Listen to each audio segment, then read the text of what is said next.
Πάμε να δούμε πώς θα κάνουμε προετοιμασία το γκέσο με κυμολία μπολόνκα, όχι απλή, και κουνελόκολλα. Πρώτα αγριεύουμε το ξύλο, αν έχετε ένα τέτοιο εργαλείο, ή με μαχαίρι, σταυρωτά. Παίρνουμε κουνελόκολλα και το πρώτο διάλειμμα που θα κάνουμε είναι ένα μέρος κουνελόκολλας και 8 μέρη νερό. Τώρα εγώ εδώ χρησιμοποιώ αυτά τα ποτηράκια για μετρίδια, γιατί είχα αρκετά ξύλα να στοκάρω. Προσθέτουμε σε ένα μπολ ή ό,τι έχετε, αρκεί να είναι καθαρό, τη κουνελόκολλα και τα 8 μέρη νερό και τα αφήνουμε να μουλιάσουν για μερικές ώρες. Και όλη νύχτα να τα αφήσετε, καλό είναι. Θα φουσκώσουν και θα διαλυθούν πιο εύκολα μετά.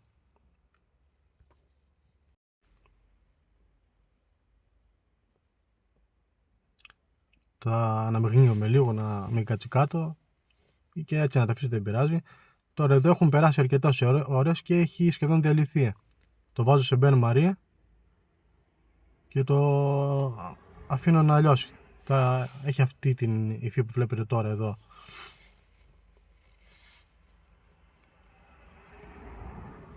Καλό είναι να το στραγγίξετε με ένα δίχτυ, με ένα τούλι, ό,τι έχετε, για να μην έχει τυχόν υπολείμματα χοντράδια.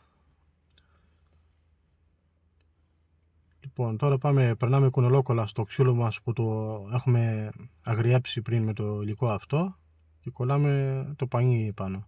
Το πανί, αν θέλετε, το μουλιάζετε μέσα στην κόλλα. Το μουλιάζετε και να το στραγγίξετε, κολλάει ακόμα πιο καλά. Και εγώ έτσι το είχα κάνει εδώ. Δηλαδή δεν είναι εντελώς στεγνό το πανί. Και προσοχή να μην έχει αέρα μέσα, να μην έχει κενά αέρος. Θα το ζουλάτε από τη μέση προς τις έξω πλευρές για να βγει ο αέρας και να κολλήσει καλά. Αυτό θέλει δυνατή κόλλα. Το 1 προς 8 είναι αρκετά δυνατή κόλλα. Θα το αφήσετε μερικές ώρες να στεγνώσει. Κόβουμε με ένα κοπίδι τα γύρω-γύρω, ή αν θέλετε να τα κολλήσετε τα γύρω-γύρω, μπορείτε να τα κολλήσετε και να τα στοκάρετε και αυτά. Εγώ δεν νομίζω ότι χρειάζεται, το βρίσκω λίγο περιττό, δεν το κάνω συνήθως.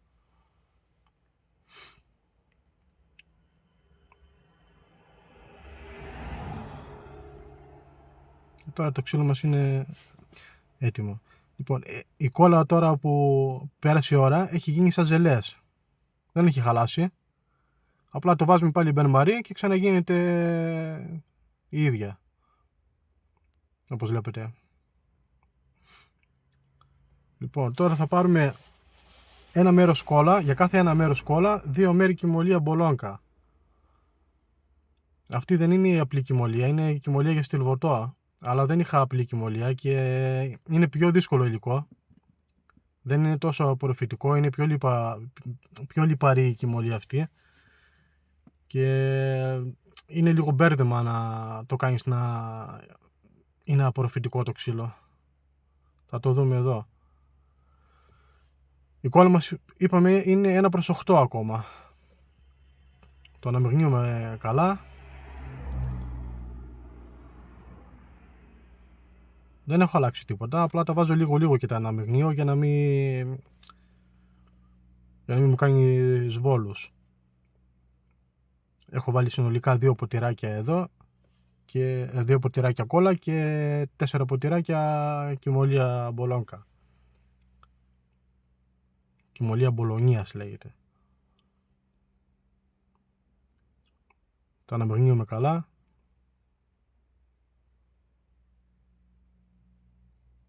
Να σπάσει, να μην έχουμε σβόλους μέσα.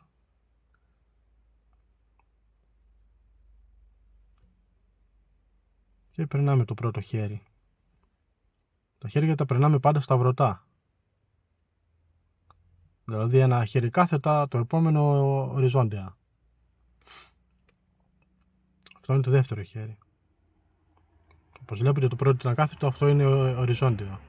γίνεται ένα πλέξιμο και γεμίζει τα κοινά καλύτερα από κάτω από τις γραμμές που αφήνει το πινέλο.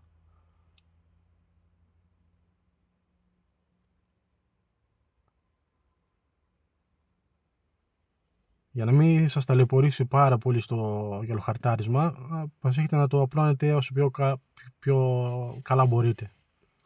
Το τρίτο χέρι με το ίδιο μείγμα, δηλαδή η κόλλα σε διάλειμμα 1/8 και ένα μέρος κόλλα, 2 μέρη κυμολία.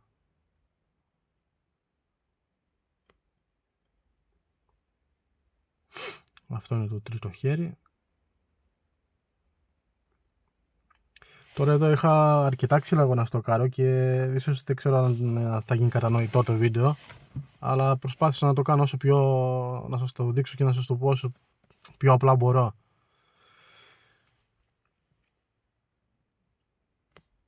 Που μου έχει μείνει είναι 2 ποτηράκια και είναι 1/8. Προσθέτω ακόμα λίγο νερό με τους υπολογισμούς που έκανα για να γίνει το διάλειμμα τώρα της κόλλας, ένα μέρος κόλλα, 10 νερό. Γιατί είδα ότι είναι πάρα πολύ δυνατή η κόλλα και δεν είχε καθόλου απορροφητικότητα το γκέσο. Αυτό δεν έχω βάλει μέσα τίποτα, απλά ξέπλυνα το πινέλο μέσα στην κόλλα. Τώρα θα βάλω την κυμολία του μπολόγκα πάλι. 1/2 ή 1/2 και λίγο ακόμα. Σηκώνει αυτό. Και όπως θα δούμε στο βίντεο, ακόμα και με 1/10 η αραίωση της κόλλας, με κυμολία μπολόγκα το γκέσο δεν απορροφάει. Αυτό, γιατί δεν είναι σαν την απλή κυμολία. Η κυμολία μπολόγκα είναι πολύ πιο δύσκολο υλικό. Και να την περνάτε έτσι την κυμολία, να τη ρίχνετε. Δηλαδή με κάποιο τρόπο, ή με ένα πανί ή με ένα τούλι ή με ένα δίχτυ ή με κάτι τέτοιο, ώστε να μην πέφτουν μέσα γρομπαλάκια, όπως βλέπουμε ότι έμειναν εδώ. Το ανεμβρινίο αυτό θα περάσω τώρα ακόμα 1-2 χέρια. Είπαμε το ανεμβρινίουμε όσο καλύτερα μπορούμε, να μην έχει τίποτα μέσα, γιατί θα μας ταλαιπωρήσει πάρα πολύ στο τρίψιμο μετά, στο γυαλοχαρτάρισμα, και μπορεί να σκάσει κιόλας. Δηλαδή αν δεν έχει αναμειχθεί καλά κάπου και έχει κάνει γρομπαλάκι που δεν έχει μέσα κόλλα, δεν κάνει να μπει πάνω στο ξύλο μας αυτό. Θα δημιουργήσει πρόβλημα.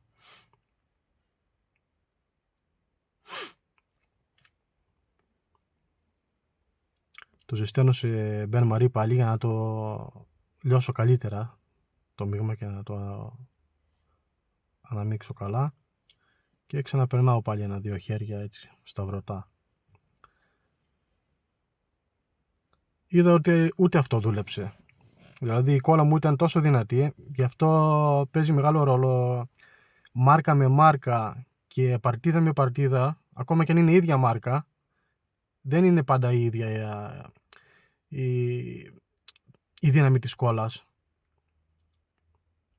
Πρόσθεσα ακόμα λίγο στο μείγμα μου, στο 1/10, και το σούρωξα γιατί είχε μείνει λίγο και από το μπεν μαρί είχε ξεραθεί αρκετά, και το πέρασα με το τούλι ώστε να είναι καθαρό το μείγμα, να μην έχει ξεραμένο γκέσο.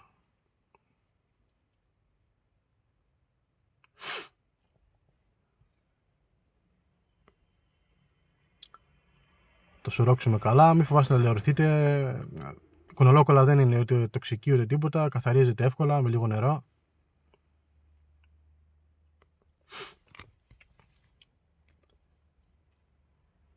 Και περνάω ακόμα ένα χέρι.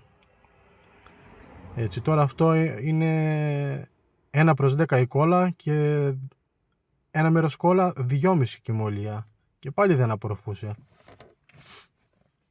Έτυχε να είναι αυτή η παρτίδα της κόλλας μάλλον πάρα πολύ δυνατή, γιατί σε άλλες περιπτώσεις τραβάει, ρουφάει το γκέσο, και όλη η ιστορία στο γκέσο είναι να ρουφάει το αυγό. Αν δεν ρουφάει δεν μπορούμε να ζωγραφίσουμε πάνω, θα το ξυλώνει.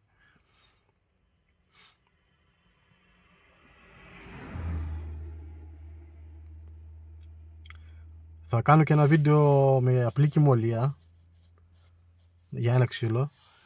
Λοιπόν, το γυαλό χαρτάρισα με 1 εκατοστάρι γυαλόχαρτο, το τελευταίο χέρι, και τώρα έχω κάνει ένα μείγμα κόλλας 1/12.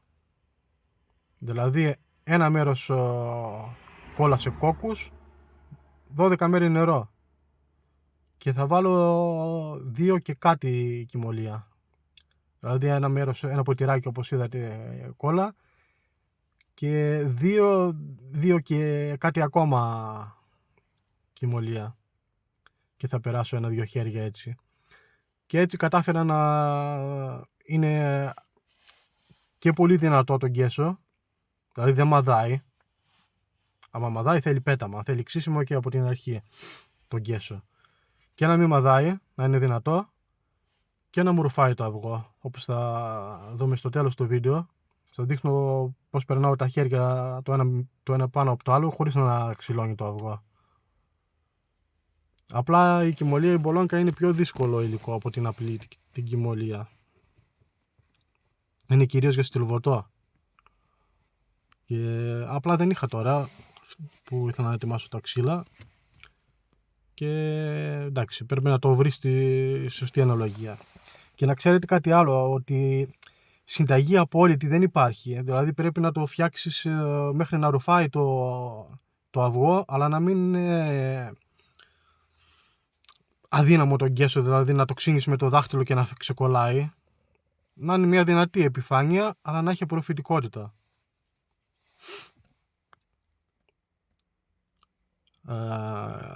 Και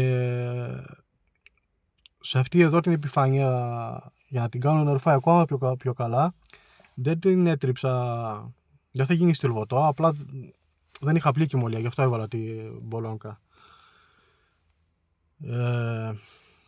Το έτριψα με αρκετά χοντρό γυαλόχαρτο, 180, 160, κάπου εκεί ήταν αυτό το γυαλόχαρτο, ώστε να κάνει δόντι και να γρέψει η επιφάνεια καλά. Και την πέρασα, θα βρέξετε ένα πανί με ξύδι και νερό.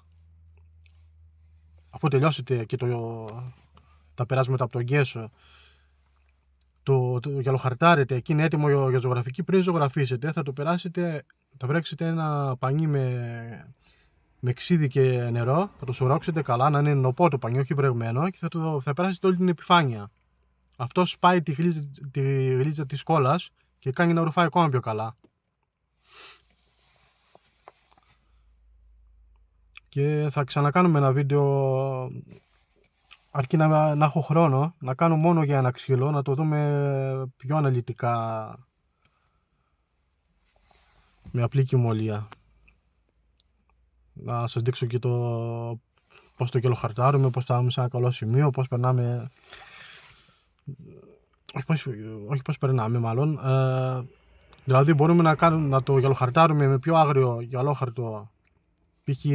200, εκεί που θα ζωγραφίσουμε, να περάσουμε το σχέδιο, πουλήσουμε χαρτοτενία πάνω, και μετά το φόντο το κάνουμε όσο λεπτό θέλουμε. Ειδικά με κυμολία μπολόνκα γίνεται κανονικός καθρέφτης,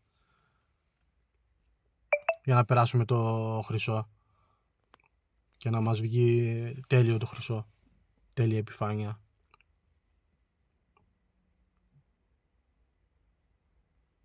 Απλά εδώ ήταν λίγο πιεσμένος ο χρόνος και δεν προλάβαινα να τα δείξω όλα.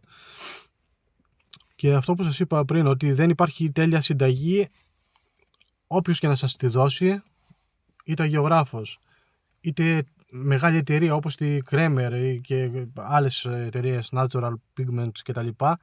Δεν υπάρχει τέλεια συνταγή, γιατί είναι φυσικά υλικά. Π.χ. η κονελόκολλα δεν είναι πάντα το ίδιο. Δεν κολλάει πάντα το ίδιο. Μπορεί να κάνεις ένα μείγμα 1/10 και να είναι πάρα πολύ δυνατό, και με άλλη παρτίδα να κάνεις 1/10 και να μην είναι τόσο. Τώρα βλέπετε, εγώ ακόμα εδώ περνάω τα τελευταία χέρια. Τα πέρασα 2-3 χέρια με αυτό το υλικό. Το 1/12 κόλλα και ένα μέρος κόλλας 2 και κάτι κυμολία μπολόνκα. Να τα ανακατεύετε πάντα καλά, να μην έχει γρομπαλάκια μέσα και σκουπιδάκια. Και πάντα σταυρωτά, όπως είπαμε. Τώρα δεν ξέρω κατά πόσο έγινε κατανοητό το βίντεο αυτό, κατά πόσο θα το καταλάβετε, αλλά θα ξανακάνουμε και στο μέλλον και ό,τι θέλετε να με ρωτάτε. Και ειδικά το τελευταίο χέρι, επειδή με το γυαλόχαρτο θα εξαφανιστεί, μπορείτε να βάλετε ακόμα παραπάνω κυμολία από ό,τι έβαλα εγώ, άμα δείτε ότι δεν έχει απορροφητικότητα το γκέσο σας. Ξαναλέω ότι με απλή κυμολία είναι πιο εύκολα τα πράγματα. Τώρα εδώ περνάω το αυγό πάνω στην επιφάνεια. Το βλέπετε ότι είναι άγριο, δηλαδή δεν είναι λίγο καθρέφτης, αλλά αυτό κάνει δόντι και κρατάει το χρώμα πολύ καλά.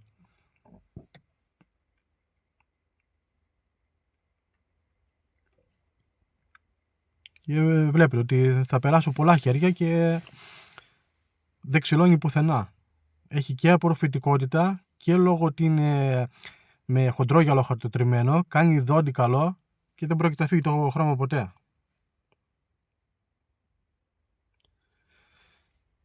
Αυτό ήταν το βίντεο.